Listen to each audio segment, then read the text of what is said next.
People who were the reasons for certain rules. What is your story? Former co-workers of mine. Contracted employees have a maximum amount of time they can work each week. Company pushed a lot of 60-plus-year-old employees into retirement via a benefits change. A bunch of those who retired re-signed on as contracted hourly workers and started making more money than they had before they retired. My dad did that. Retired with pension and full benefits after 35 years.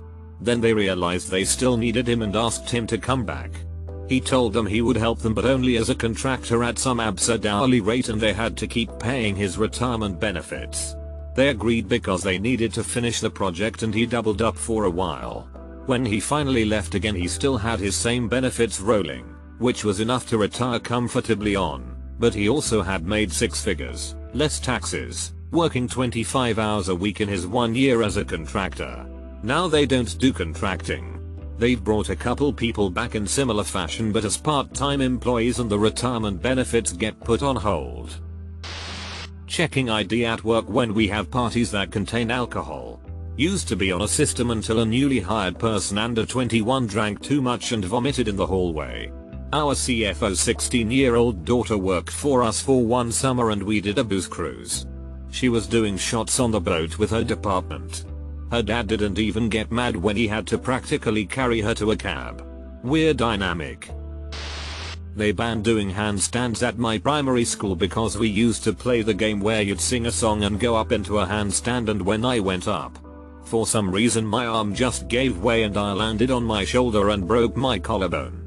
I saw my old teacher a few weeks ago, and apparently that's the handstand story equivalent of the boy who swung back on his chair and cracked his head open. When I was going into 6th grade, my family was moving to a new town. In order to prevent myself and my brother from having to go through the hassle of moving and to alleviate some of their stress, my parents decided to send us to sleepaway camp for 6 weeks. My brother, 2 years older, proceeded to get extremely sick within the first week or so that we were at camp. He was on bed rest, and at more than one point the staff had to bring him into the small town nearby to go to the hospital. My mother had a tendency to overreact and make mountains out of molehills. She was extremely unhappy with the staff and thought it was outrageous that my brother got that sick that quickly.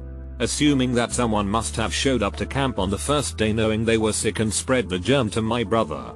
Luckily, he recovered after the first week and was able to enjoy the rest of the summer. When the term was over, we left camp, excited to see our new house and meet the people at our new school. Fast forwarding to the next summer, our parents saw how much we enjoyed camp, and decided that having us out of the house for a month wasn't so bad for themselves either. Instead of driving us this summer, they decided to send us on the buses the camp ran to different counties and states. The total ride was about 4 hours. An eternity for a middle schooler with a surplus of energy. Once we arrived at camp, the buses all line up and there's an in-processing tent set up where all the kids had to walk through before they could get their bags and go to their cabins. It was taking forever. I started to get irritated. I had waited all year for this and now I have to wait more. I finally get off the bus and into the tent and see what they are doing. Each camper is getting asked a series of questions about their current health. Are they feeling sick? So they have any allergies? Do they have any prescriptions? Etc. They would then get their temperature taken by the nurse to confirm they did not have a fever, and were sent with a counselor to their cabin. I get to the end of the line and ask the nurse why they are doing all of this because it is taking so long and I was being an impatient child. Her response: a parent was very upset last summer that their camper got sick. So now we are screening everyone and quarantine them if they show any signs or symptoms of being ill. I look at my brother, who was standing behind me, and yelled thanks a lot. In 3rd grade I jumped off of a very tall piece of playground equipment, smacked my chin on my knee and bit my tongue. It was a bloodbath and the teacher passed out and hit her head off of the pavement, resulting in another bloodbath. Welp. The next morning there was an announcement stating no more jumping off the tower on the playground. The next day the teacher's son tried jumping off of a rope swing over the schoolyard fence and broke both of his arms. The school removed all of the fun stuff off of the playground that summer. When I was younger, 3 or 4, my school had a large field near the entrance where we'd walk across to get to class from our drop-off room. I decided it would be funny to try and run away. My brother did the same thing a year later in the same year. And that's when they introduced a fun colored rope everyone had to hold on to when going to and from classes. At my school, it was a rule to not act like a ninja. When I was young, I got interested into Naruto, so I started acting like a ninja. 3 people saw me and started to act like a ninja as well. The teacher noticed, so she told us to stop. We stopped for the day, but the next day, we did it again. Our teacher was getting annoyed, so she gave us a bad star, a red star that meant you were bad. At the end of the week, you had to take the bad stars home for your parents to see. We got mad at the teacher, so when she wasn't looking, one of the ninjas stood up and walked slowly. He plopped the red stars from each of the ninjas' star sheet. Teacher noticed and had enough. She sent us to the principal's office. He was laughing but told us to stop. Next day, there was a rule. Don't act like ninjas. So, in my high school there is a rule that was added my junior year and is even in bold in the student parent handbook. This rule was that students are not allowed off campus during the 10-minute passing period at all. The reason that this rule exists is that my sophomore year I was really craving a Starbucks during my first period, so in the last few minutes of the period I mobile ordered a coffee and then during break ran half a mile to pick up my coffee and walk back. I made it back to my class on time. But the school still tried to get me in trouble until I said, show me where it says I can't leave campus during the passing period in the handbook and I will accept any punishment. Otherwise you have no grounds to punish me, and after 20 minutes of sitting in the office I got out with no punishment. Then my junior year that rule was added to the handbook. To this day it's one of my worst accomplishments.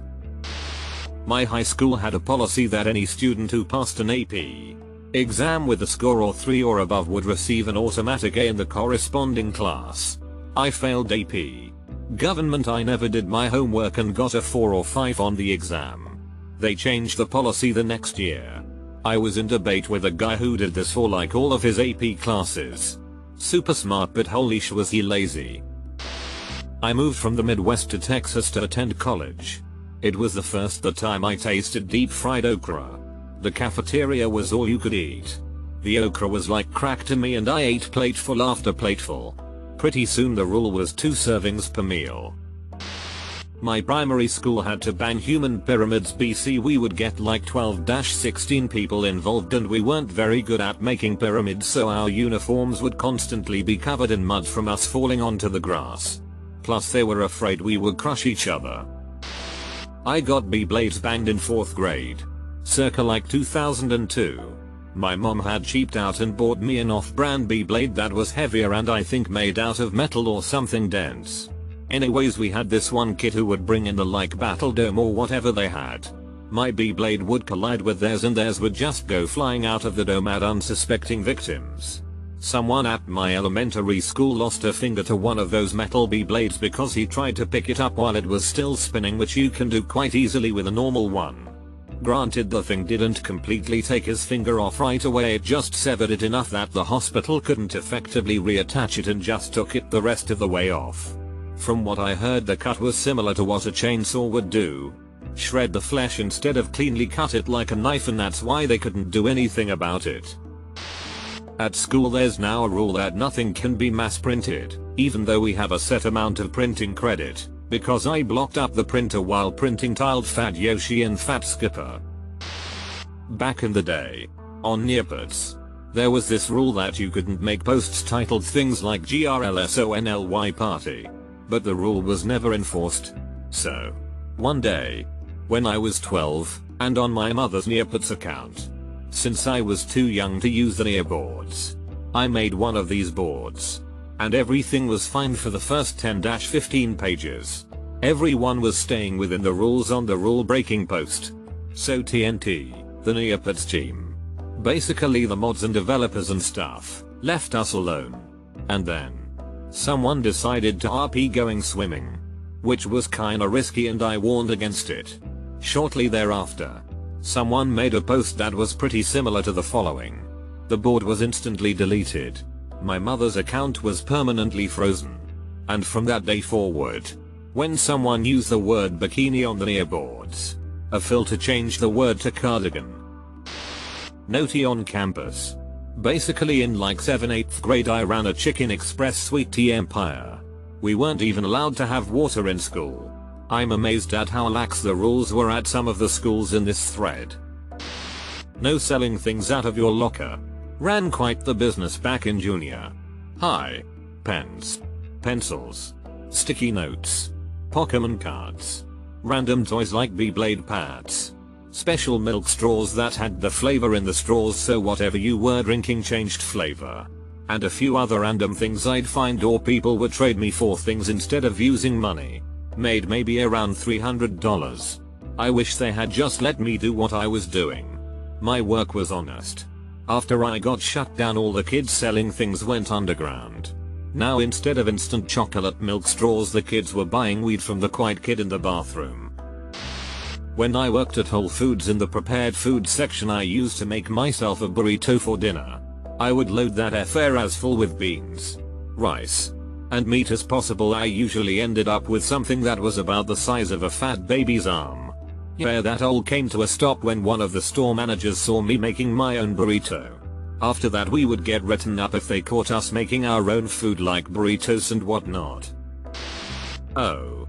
I'm the reason for several safety rules at a local warehouse.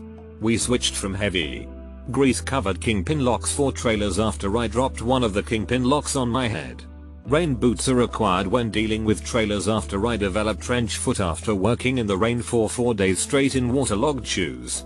Nothing heavier than 50 pounds on the conveyor belt after I hurt my back trying to lift an 80-pound box off a line 20 feet up. Everyone in the shipping department rotates through the fastest line after me and someone who was under got into a verbal fight over it. No one straight out said it, but I'm fairly certain the attendance policy got changed 3 times because of me.